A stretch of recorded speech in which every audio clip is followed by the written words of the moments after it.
Hello again. It's that time of the month where I restock my monthly allowance, my points allowance. I was supposed to do this last week. I didn't get round to it. Everything had, it had lasted. So it just was, I should have got round to doing it last week, but I didn't. Anyway, I'm doing it now. But Sunday is when I also stock my weekly ration as well. So I thought I would just take you through it. See what I've got this week. It's pretty samey, but yeah, I just thought you might be interested to see what I'm going to be eating this week, or basically what I've got to survive on, let's face it.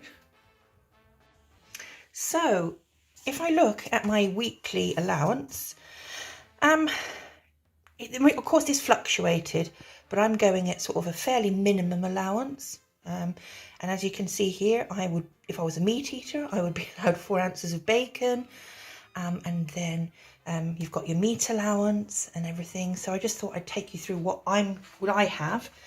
So part of my meat allowance, I actually use dry soy mince. I've got 100 grams of that. I've also got 4 ounces of plant-based bacon, and then I've also got 4 sausages. Now that's my meat allowance, my vegan meat allowance. I could take a cheese ration and probably get 8 to 12 extra ounces of cheese. But, you know, we have options these days, don't we, to take meat in a different form. So that's what I'm going to do. It also means that I can create lots more recipes where I just couldn't do that if I didn't have anything that could be used as an alternative to meat. And also we've got the fat allowance here. So if we look here, this is the cheese allowance, which is very small, isn't it? 2 ounces of cheese, 4 ounces of margarine, 2 ounces of butter, 4 ounces of cooking fat. Now that is my weekly ration allowance.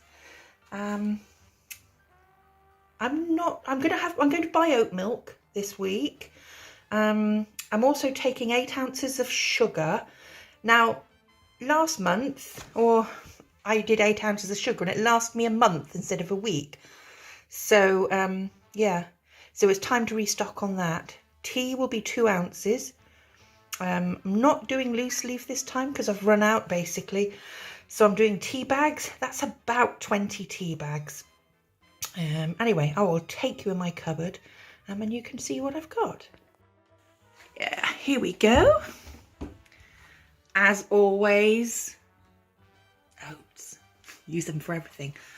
Okay, so I've still got my preserves. This has still got to last me until the beginning of March. That's my sugar.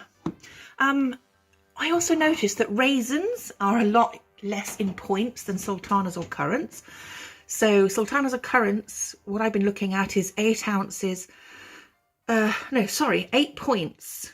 You can get £1, but you have to use 8 of your points up. But it's only 4 points if you take them as raisins. So I'm taking raisins.